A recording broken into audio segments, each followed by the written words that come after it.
தமிழக வெற்றி கழகம் அவர்கள் குறிப்பிட்டாங்க, ஆட்சிக்கு வந்து மாற்றம் கொண்டு வருவோம் என்று கூறி ஆட்சிக்கு வந்த மாண்புமிகு முதலமைச்சர் அவர்கள் மாற்றங்களை இந்த ஆளுநரில் தெரிவிப்பார் என்று அனைவரும் எதிர்பார்த்தோம். மாற்றம் எதுவும் இல்லை, ஏமாற்றம் தான் இந்த ஆளுநரிலே பார்க்கப்படுகிறது. ஏமாற்றம் தான் மிச்சம் மக்களுக்கு. மொத்தத்தில் இந்த ஆளுநரை கனவில் போடப்பட்ட நீர்க்கோளம் என்பதை இந்த நேரத்தில் தெரிவிக்கிறேன். அதோட இன்னொரு செய்தி இந்த நேரத்தில் சொல்லிடுறேன்.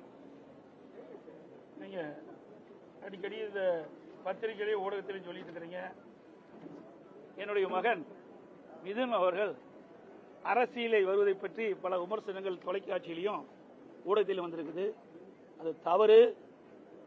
என்னுடைய மகன் மிதுன் அனைத்து இந்திய அண்ணா திராவிட முன்னேற்ற கழகத்தில் அடிப்படை உறுப்பினராக மட்டும்தான் இருக்கின்றார்.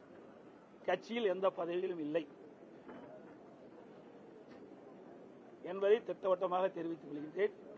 என்னுடைய மகன் அரசியலுக்கு வரமாட்டார்.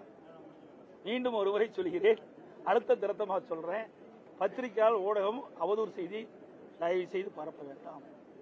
என்னுடைய மகன் மிதுன் அரசியலுக்கு வரமாட்டார் என்பதை திட்டவட்டமாக தெரிவித்தார். நீங்க தானே குற்றச்சாட்டு சொல்லிட்டு இருக்கீங்க. வேண்டுமென்றே திட்டமிட்டு அவதூறு செய்தியை வெளிப்படுத்திட்டு இருக்கிறாங்க. இனிமேல் அதை வெளியிட வேண்டாம் என்று நானே ஊடகத்தின் வாயிலாக பத்திரிகையின் வாயிலாக தெளிவுபடுத்தி விட்டேன். அவரை தான் போய் கேட்கணும். நீங்க போய் கேளுங்க, அவரை ஏங்க இப்படி எல்லாம் இருக்கிறீங்க, போய் நீங்க கேளுங்க.